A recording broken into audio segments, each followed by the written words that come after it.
Thank you for joining us this evening. My name is Mark McColgan, and I'm the Director of Operations at Practice Evolution Partners, or PEP for short. If you don't know already, at PEP, we help practice owners navigate the complicated nuances of selling to corporate, while at the same time negotiating maximum value on the sale of your practice. So as part of the planning process, we do feel that education is important, which is what brings us here today. So as you'll see on your screen, we have a few special guests ready to go, so I won't take too long. But to help avoid distractions, we've actually turned off the video and audio on your side. That said, if you have any questions, please make sure to enter it in the chat at any time. Or if you'd rather use audio and have a discussion, you can raise your hand or mention it in the chat, and I'll unmute your mic for that time frame.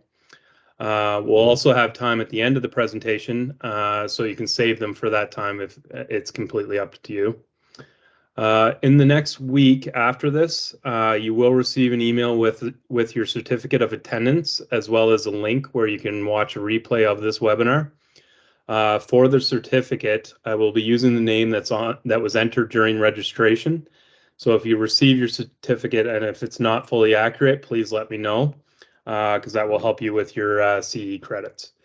So as part of our speaker series, we have financial experts Brian Grenier and Michael Ruthledge here to discuss ways to prepare and for a practice sale and what life may look like after a sale. So I won't go into their introductions. I'll let them do that. So with that said, I will pass it over to you guys. Yeah, thanks, Mark. Just real quick background. I'm a chartered accountant by background, and then spent a number of years at RBC Capital Markets helping business owners sell their businesses across a wide variety of industries. And now Brian and I are partners, and we run what we refer to as a multifamily office. So we really focus on a small number of families that are ultimately all business owners that either currently run their business, or we've helped them through succession and through exit, and now we're kind of helping them with life after the exit. Brian, not sure if you want to give a quick 2-minute background on yourself as well. Sure. I mean, my background has predominantly been in the wealth management space for about the last 25 years. As Michael said, we're partners, we're owners in our firm, business owners ourselves. So we go through a lot of the same kind of issues and opportunities that our clients do. So what we're going to hopefully do today is really pose a lot of questions and hopefully get you guys thinking about, what it means to go through that process, pre, post, and then, a little bit longer in the future. Perfect. Thanks, Brian. Yeah. So to kick things off, what we really want to do is just sort of walk through that decision-making process of, evaluating whether a sale makes sense for you today and preparing for that sale, and then navigating life after a sale. And it's something we go through a lot with our families. And sometimes that evaluation stage is 2 to 5 years, with getting the right management team in place and all these different things. And then, we spend a lot of our time in that sort of life after a sale, and transitioning from an operating business to sort of more of a family financial business. So our discussion today is really on evaluating sale and life after an exit. It's meant more as a discussion, so please feel free to type questions in or raise your hand. The more dialogue, the better. What we really want to do is focus on process. So what's the process for evaluating whether to sell your business, and what's the process for tackling those key questions that follow a successful exit? So our objective is really to help you identify those key questions you want to focus on, provide a framework to answer those questions, because appreciating what lays ahead can certainly feel overwhelming. So for starters, how do you think through if a sale makes sense for you today? And so, the slide here, these are really the first few key questions, which when you contemplate a sale, what does this, offer really mean for me and my family? and what does life look like after a sale? And then the follow-up question to that is, can I afford to sell? So really it's a binary question. It's really sell or continue running the business. And so, what you really need to understand is the full implications of each scenario in order to make an informed decision. So what does each scenario look like? So it's a simple question, but there really is a lot to unpack. So when you say, what does this offer mean for me and my family? And when you say offer, whether it's an LOI or you've been given a valuation range and you're contemplating whether you move ahead on that sort of offer or not.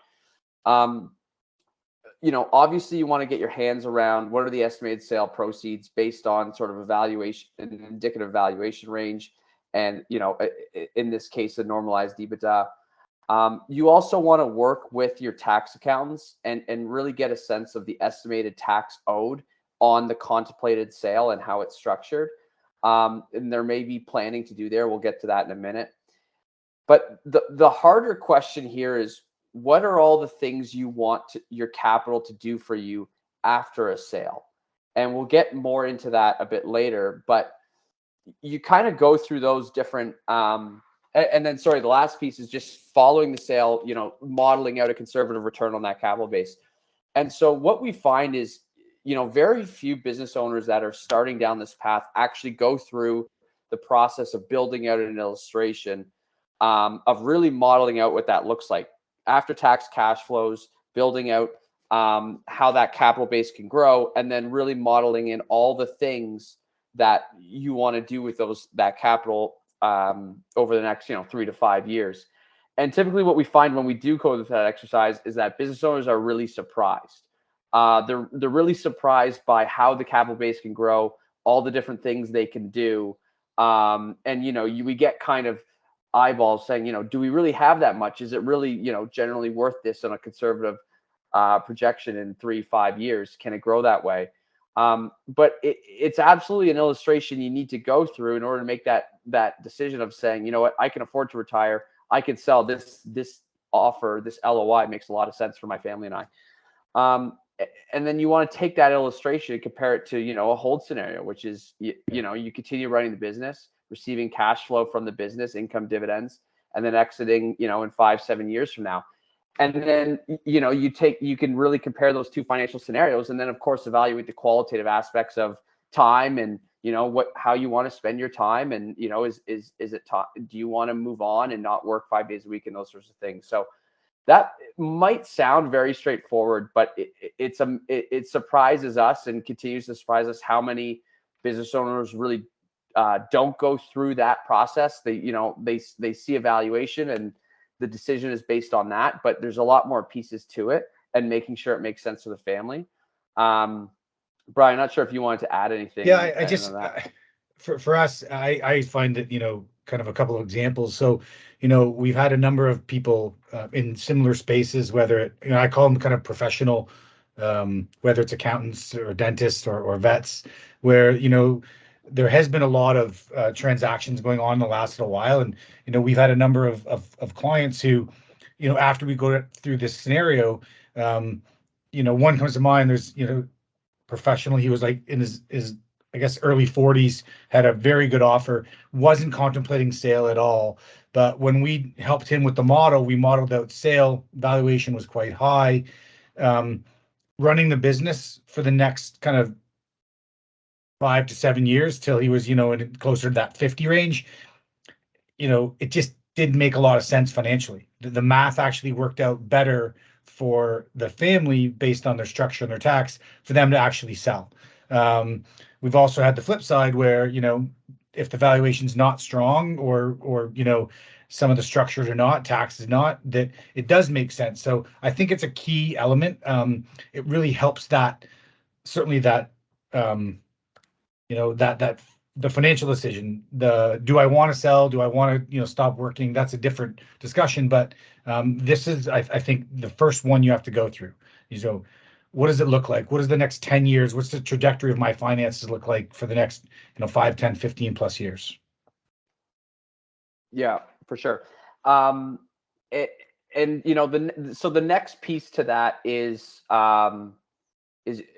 really once you go through that exercise and the sale becomes more interesting and the numbers support that, the next question is, do I have the right structure in place? And this one's, can't emphasize this one enough, because it's a conversation you can be having with your tax accountants today.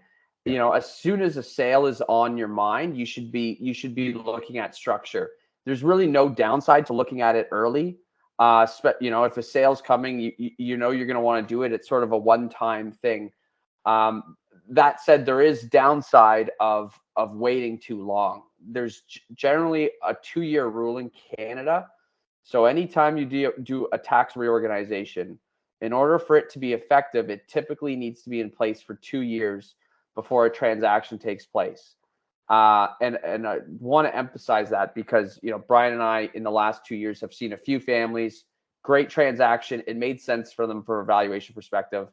They had done some tax planning in advance, but because it wasn't in place for 2 years, it essentially wasn't effective for the transaction. Now the transaction still made sense for them. It's not like they wouldn't have done it, but could they have gotten access to a few more capital gains exemptions had it done a bit more proactively ahead of time? Yes. So just want to emphasize, it's something, if sales on top of mind, it's something you should be talking to your tax accountant about. Tax matters, but at the same time, after tax cash is what matters most. So it's funny, the structure is really important. Be proactive and take a look at it, but sometimes we also find ourselves saying the other thing, which is, don't let the tax structure necessarily discourage you if there's an attractive offer at the table and the valuation is very strong. Because we've also had to coach some business owners the other way, where they had unbelievable offers, and although it surprised them, they weren't expecting to sell.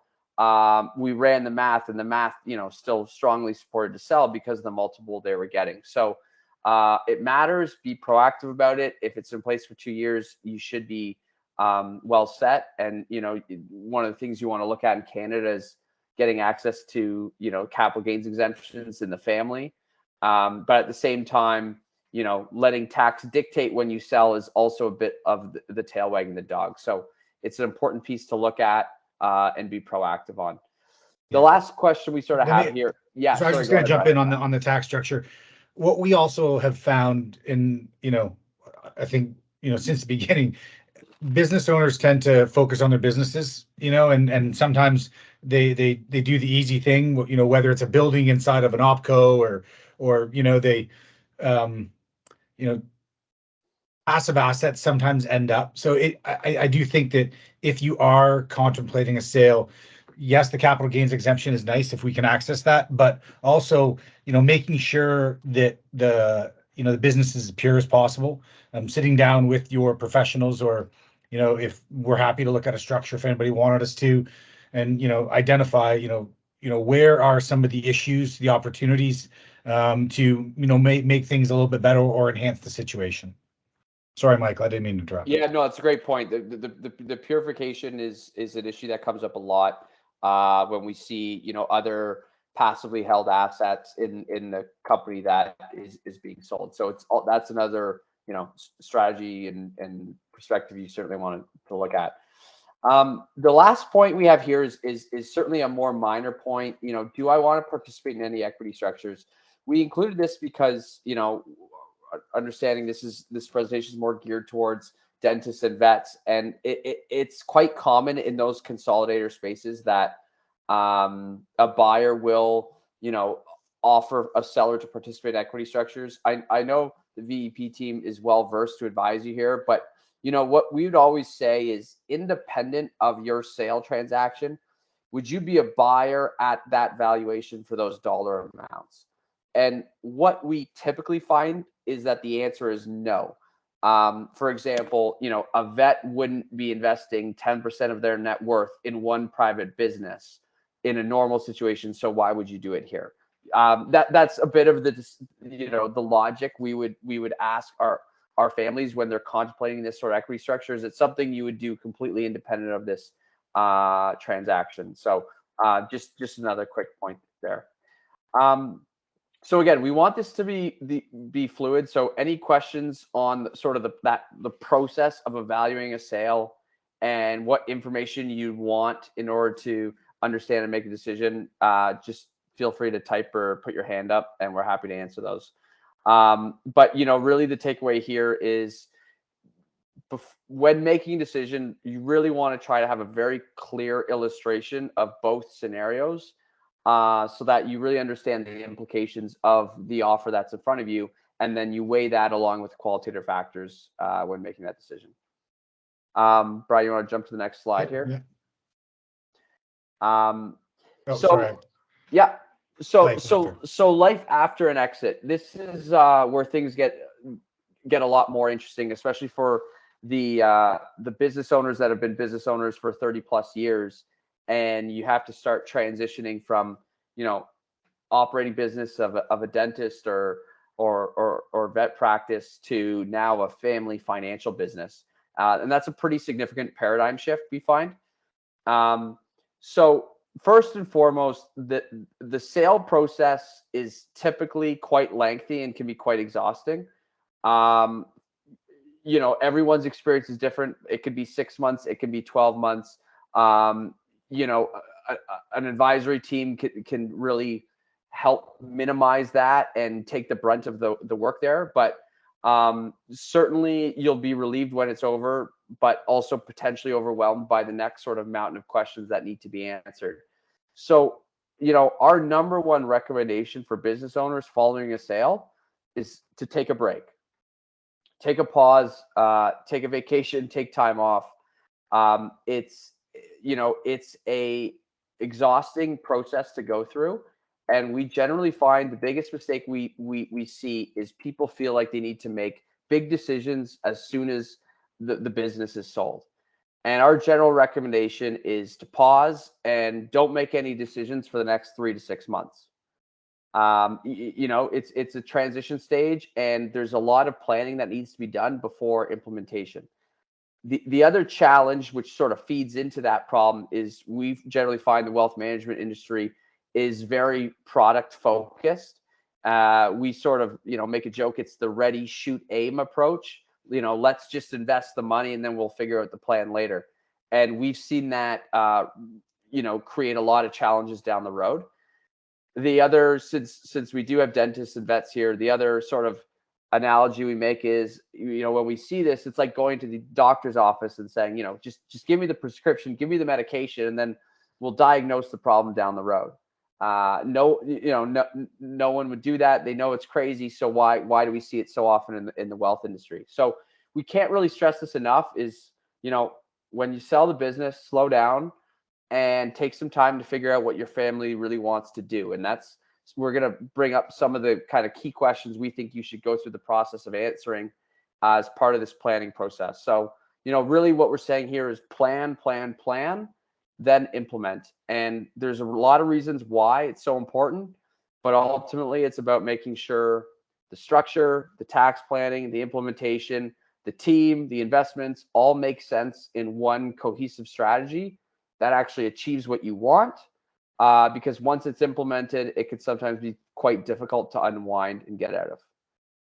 Brian, did you want to add anything there? No, you kind of hit the last point. I said, what we often see is, very product focused, whether it's, lots of life insurance or, another deal, where you create a bunch of illiquidity. Again, what we really try to emphasize with our clients is as Michael said, it's got to be holistic. It's got to work for you for the next year, for the next 3 years, for the next 5 years, for, how does this transition into, money going from generation one to generation two. You can actually plan for a lot of that and then kind of work backwards to make sure that it kind of fits in all those buckets. And once it does, then actually, take the step to implement. Perfect. Let's jump to the next slide here. Yeah. So these are some big macro, more philosophical questions that we really try to take our families through to start the planning process and kind of create the business plan for that new family financial business. And so for anyone watching this hoping to get, tactical investment or tax advice, I think you're going to be disappointed. And that's simply because there's no one strategy or no one investment that fits across the board. That's just not at all our approach and what we believe. So, these questions should really act as a roadmap and sort of framework for how you make implementation decisions. So, to start off with, sort of life after the exit going forward, what are our biggest concerns? Are they financial? Are they, clarity on what can we or can't we do? Is it family harmony? The kids, concerns about entitlement for the kids? Is it protecting what you've built for the next generation? Is it related to specific assets or real estate? Or is it unwanted risk or sort of a disdain for the stock market? A lot of business owners have always had all their wealth tied up into private business. So it's really going through the process of trying to figure out like what's keeping you up at night. What are the key issues that need to be addressed? The next driver, as it should be, is really mapping out what does the family want, right? Before we get into chasing returns and complex tax strategies, what are we actually trying to achieve? Most business owners have worked 20 plus years for their business, and after a sell, it's really what do you want that capital to do for you, your kids, and even the next generation after that. It's so important that your advisors understand that whichever team you have around you understands that, because any transactional advisor, whether it's a lawyer, tax accountant, wealth advisor, they might be thinking in their silo, well, this is the best way to pay littlest amount of tax, or this is the best legal structure from a family law perspective.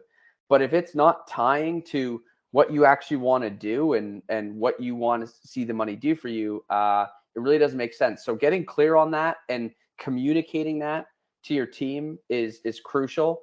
It sort of ties into values, again, what matters going forward. Is it freedom? Is it family? Is it giving back, giving the community, all these different pieces?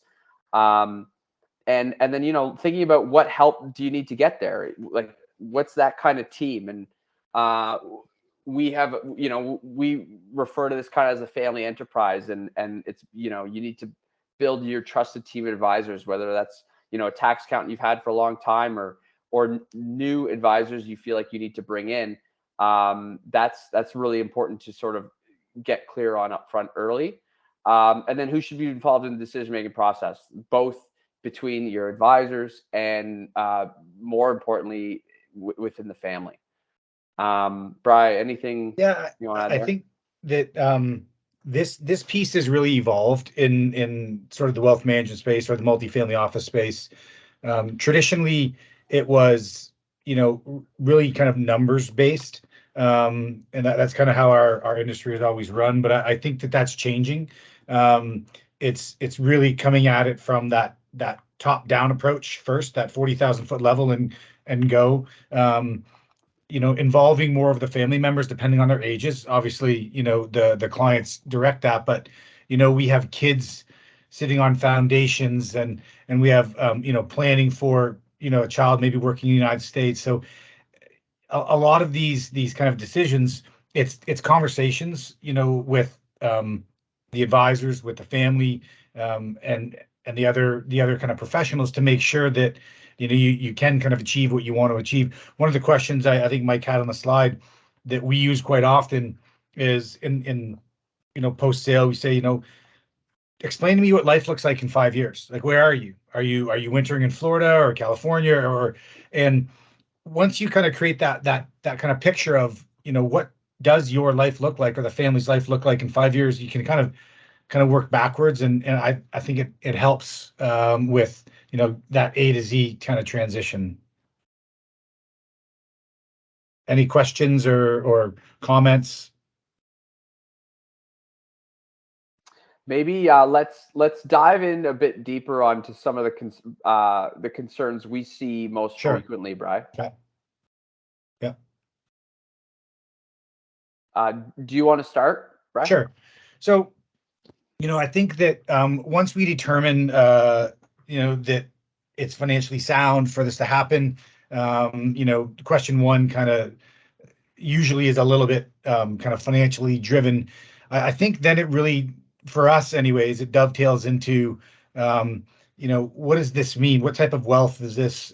What kind of issues? Warren Buffett, I think, used the quote, we want give our kids the ability to do anything, but not the ability to do nothing. Right. So I think working with the family, helping educate that next generation on finances, is something that is a critical element.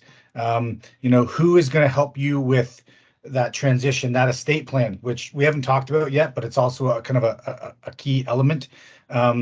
Making sure that the right tax accountants and people are in place. All of those kind of key I guess concerns, we want to try to deal with them in a kind of a methodical way so that, when you get through that kind of first year or 18 months post sale, you feel really comfortable and confident that the planning is in place um, to, help that process. We've seen it done well and done not so well. We have some clients who, they, because they've had an exit and they've done well, they support their children, they want to, but it's kind of created a little bit of a catch 22 where, the children have not kind of gone out and really kind of pushed for themselves because they know there's this kind of big number kind of behind them. So, I think what we try to do is work with the families to figure out, how do they want these issues and these questions kind of dealt with, and customize a plan to make sure that happens. Um, but what we see is not generally, do I have enough? We kind of figure that out ahead of time. It's more, how does this wealth change the family? Family law is a big issue in Canada today. If we have used capital gains exemptions, or we are helping the children with money, and the children get involved in a relationship, how do we protect that child and the family as well from potential family law issues? So there's lots of different questions that we try to go through with each individual family to make sure that we dot all the I's and cross the T's. Yeah, the other piece I'll just add here is just, once the exit does happen and the capital is more liquid, the question of is my, family protected, and, really what do I want to happen if I'm not around? Uh, we can't tell you the amount of times we've had clients that, think their will says one thing, but then when we actually illustrate it out, they're really surprised to see sort of that result. And so, you know, anytime after an exit, certainly revisiting your wills and your estate plans is an absolute. And one of the things that we find helpful is really taking the time to go through an illustration of saying, once G1 passes away, this is how the assets flow, using dollars and really getting a real sense for what the will says, because it's a 50-page legal document, and sometimes a one pager can tell you a lot. We've also seen some scenarios. We had one example a few years ago where the father had a very significant estate, wanted some real estate to go to his second spouse, and then the two kids get the vast majority of the estate. But because of tax on the investments, the use of return on capital, so the investments had no sort of cost base, and there was tax owed on the real estate. It ended up that the second spouse ended up with the real estate, which ended up being about 90% or so of the net estate. So there's these scenarios where if that illustration was presented to the father before they passed away, it very likely wasn't the wishes of the father, and had he seen that, certainly would have made adjustments. So it's just about taking that next step of saying, what does this actually say? What does this actually mean? And does that really achieve our objectives? And should those specific bequests be there, and really challenging those important questions. All important things to think about, sort of after an exit. The next slide. Yeah. So these next couple slides are really just, a lot of people, you'll hear a lot of people say, well, what do you want this capital to do for you? What are your objectives and this kind of thing? And I think that can be a very overwhelming question, especially after an exit. And you really are, we find a lot of clients kind of almost uncomfortable with this shift in lifestyle because they've spent so long compounding wealth and building wealth. Now they're kind of, it takes them time to kind of make that shift. But to help, again, just trying to provide a framework for how I would answer that question. Um, Again, the reason why is we find it so valuable for clients to be very clear on what they want to achieve. So breaking that question kind of down is really, what is the wealth for? Who is it for? When will it be needed? And of all those different pieces, what's optional and what's negotiable? And when you break it down like that, and you could kind of matrix it. So Brian, go to the next slide. Sure. So this is sort of the exercise we go through each family, and we've made it very simple here, but it's essentially, so how much of the wealth is for my spouse and I today, and how much of the wealth is for my spouse and I in the future, 3 years, 5 years, 7 years, map it out. And how much of the wealth is for my kids today and in the future, and it could be grandkids as well. And then how much is for giving, charitable giving, or giving to, friends, whatever giving means to you, again, today and in the future.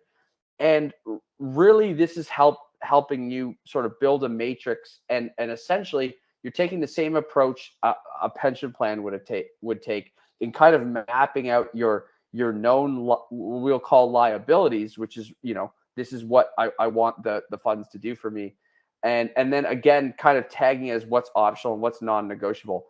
And that really acts as a really important input then into how you do your planning, because now you know the horizons and how all the capital breaks out, and what those non-negotiables are.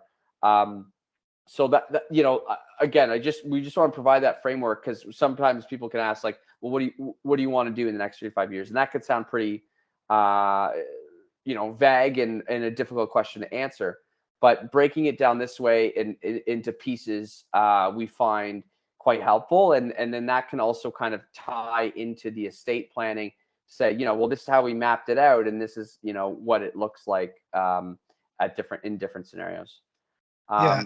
The only thing I'd maybe add here, it's kind of becomes goals based, and we see it a lot with our existing clients, and depending on the age, once we determine that there is going to be funds for that next generation or for charity, then it's, can I give it now? That's a question I think that, we've certainly got a lot more of. Traditionally when I started in the business, 25 years ago, the kind of the norm was for, mom and dad or kind of generation one to keep their assets. When they pass away and moves to generation two, that's when the gift would happen.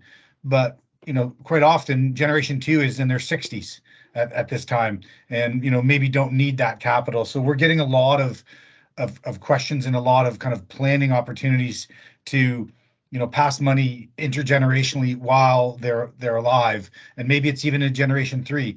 So it's the matrix, as Michael kind of outlined there. If you can kind of map that out, then it also becomes, when can I give that? Is that future generation money or that charitable planning? Do I have to wait till I'm closer to passing it on to generation two through death, or can I do it now? So it's just answering those questions, or asking those questions and determining the answers. Yeah. Okay. Great point. And so lastly, I think, one of the things we really believe in is, we refer to it as a family enterprise, and we treat the family the same way you would a business, in terms of, build a business plan, be very clear on the vision, values, and objectives of that plan, and put the right people in place. Whether instead of a management team, it's sort of a trusted group that helps you make decisions. But everything should be driven off of what you really want to achieve, and that can kind of feeds from that matrix we talked about. And again, because sometimes advisors can act in silos, we always continuously ask ourselves, like, why are we doing this? A certain strategy might minimize taxes, but if it overcomplicates your life and if it creates a lot of headaches, that may not be the best strategy. So, all these questions we've gone through should really drive the next part of the process, which is that implementation. It's financial planning, projections, capital allocation, investment strategy, tax strategy, foundation, estate, all those things. It's a process, but it has to start with kind of that family enterprise process, which is, vision, values, objectives, putting the right team in place, and being really clear on what it's for and what the different, what again we'll call liabilities, but what the different capital is earmarked for. Yeah. I think one of the other things that the business plan does is it maintains that clarity. What you'll often find, whether it's, the bank or an insurance or, we saw lots of slide decks invest in, my neighbor's nephew's new business. What the business plan gives you is, you have your roadmap for the next, 1, 3, 5, 10 years. Yes, it will evolve, but it's pretty clear whether or not something will fit in that business plan, and what your goals and objectives and values are. So we have a lot of clients that, where they get kind of pitched an idea or, something gets presented to them, it's very easy to say, hey, this is my business plan is set. Like, I'm not going to move forward with that. And sometimes that's hard to tell a friend or a colleague you've been working with. Michael used the example of, investing back in the consolidator. We saw that a lot on the vet side, where the consolidators were, putting together, pitches to, you kind of leave some money in the deal, and having that business plan, as Michael said, would you put 10% of your net worth into a single company, private equity? Probably not. So, I think having that clarity is helpful in so many aspects of moving forward with the process.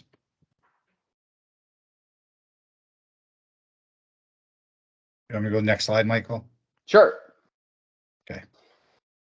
So yeah, so this is just a summary slide. So just kind of to reiterate, the key points when evaluating a sale. I think we think it's so important to really make sure you understand the full implications of the offer on the table, not just the valuation, but after tax and what that looks like, an overall plan and sort of illustration of for your family for the next 3 to 5 years to really help you make a decision.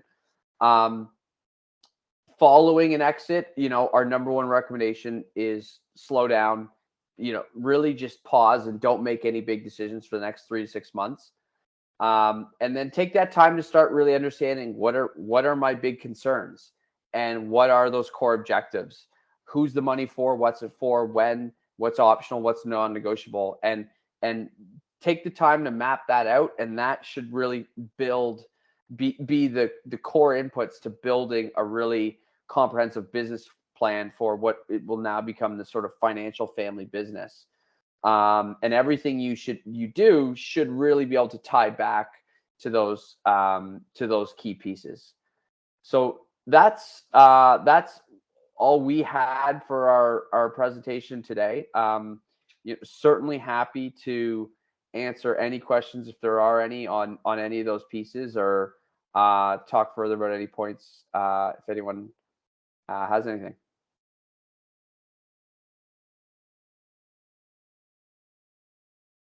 Great job, guys.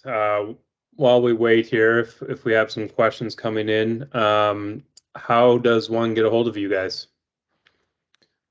Sure. So I think certainly they can, go through you guys. I know that if they want to get in touch and they have some questions, they can certainly do that. We can also, you have all of our contacts. You can provide that. Probably the easiest way, or we do have a website you can go to. It's CI Private Wealth, and then Michael and I are on there as well. Great. Yeah, and I'll as mentioned at the beginning, we will be providing your certificates via email, as well as a link to this presentation. So at that time, I'll include that as well. And it looks like we do have a question from Blake. He says, What would you say is the minimum time frame a seller should start looking at reviewing their organization prior to selling? Yeah, that's a great question. And there's almost I would almost wear two different hats to answer that. One is the tax side of things, which we touched on earlier, which I would say because of the rule in Canada where anytime you do a reorganization, that organization needs to be in place for 2 years in order to be effective. I would for sure say, you want to look at making sure you have the right tax structure set up more than 2 years in advance of close. So, generally speaking, the sooner the better for that. And the other point Brian made is sometimes it also means purifying certain holdcos. Yeah. So that's something where there's very little downside in being proactive about it. And talking to your tax accountant as soon as sale is top of mind. And then there's the other piece to it, which I think Mark and the team would be better equipped to answer. I can answer a little bit from my M&A days with RBC, but really it's then for sure a year in terms of really looking at the business, the quality of earnings, getting a real sense of normalized EBITDA, making sure the right management team is in place. There's a lot of operational things you would want to look at to really make sure you can get the biggest bang for your buck from a valuation perspective from the business side of things. But maybe I'll let Mark and the team add to that. Yeah, Mike, you still there on there? Mike might have better thoughts on this. I mean, that's a great overview to me. And if you do want to reach out to us, you can reach out to admin@practiceevolutionpartners.com. And we can also get that information for Brian and Michael through that as well.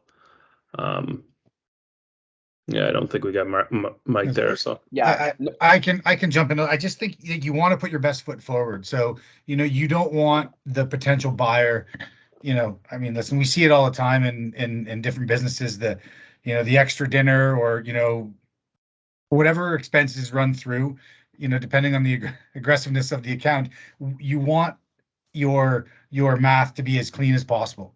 If you have a clean, income statement, a good balance sheet, it certainly makes the process go a lot simpler. Once they kind of find something, they're going to dig. So, we'll often tell them that, if you are going to do that, make sure that you can defend any sort of expense or any sort of extraordinary item in there. yeah, good point. Real good point. Yeah, great question. Anyone else before we let these guys go? Oh, yeah, we got one. So Dominic asks, my, in brackets, limited understanding of the lifetime capital gains exemption is that when a capital gain from the share sale of a practice is exercised, it is not that the sale is explicitly tax-free, but that some form of tax obligation is initially due, and that afterwards the seller has the ability to reclaim the taxes paid through tax credits.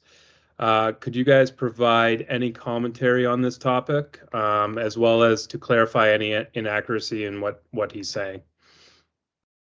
He or she. You want me to go first, Michael, or? Sure. Sure. So, in a nutshell, what happens? You have to own direct the shares that are going to be sold, or you can do it via a family trust, as long as it's been in place for 2 years. But in a very simple scenario, I own shares of XYZ company. It's been my business for a long time. I'm going to sell XYZ company to Mark for $3 million or $5 million. As long as you meet the tests, and there's a couple of other tests that make sure that you're qualified, for the capital gains exemption. The first approximately $890,000 is. Sorry, 913 now. Oh, is it up? It moved up again? Sorry. Yeah. Thank you. No worries. So the first $913,000 of capital gains are not taxable. So if you had a zero cost base and you were selling for $4 million, and you were able to use your exemption, you're going to have 913, or call it 900, keep my math simple, tax free. You're going to pay tax on the next 3.1 million. That's going to be taxed as a capital gain. Currently in Canada, there's a 50% inclusion rate. So depending on the province, it's kind of works out to between 24 and 26% is your kind of net tax on that gain. So that's generally how it works. If there is an opportunity to have multiple exemptions, if a spouse owns shares and again they qualify, or shares are owned through a family trust, and you can do that. You can multiply your capital gains exemptions. We've seen through some planning 5, 6, 7 exemptions be used.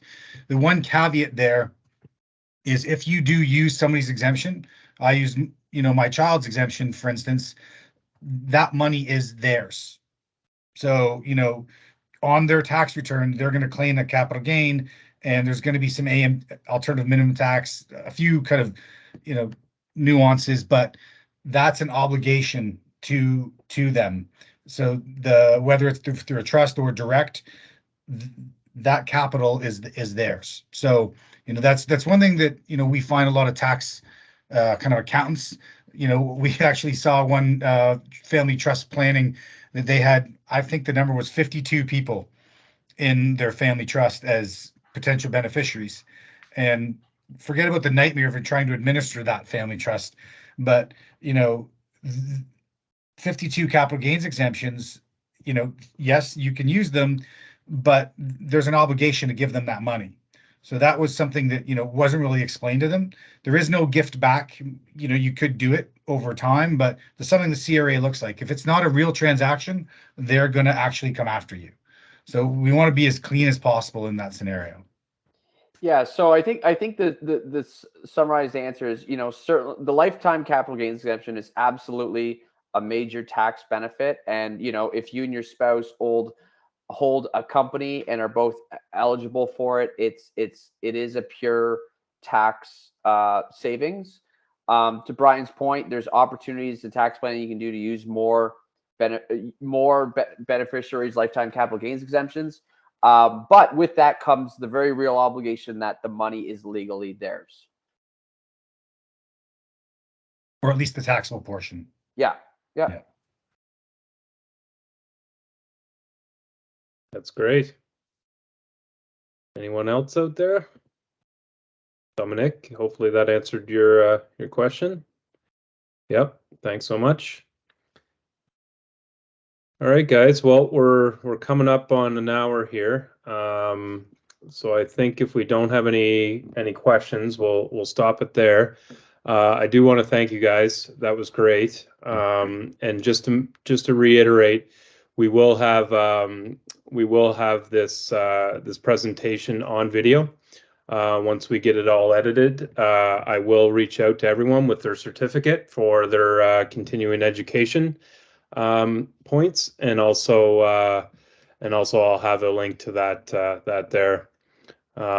Mike popped on there. Do you have anything, Mike, that you wanted to add? No, just thanks for everyone for joining. Hopefully everyone found that useful. Reach out to the guys if you have any questions. They're a wealth of knowledge and can help you with anything you need. Yeah, and if you need help finding them, as I said, admin at practiceevolutionpartners.com, and we can hook you up with that. Or if you have any questions for us, we can help you there as well.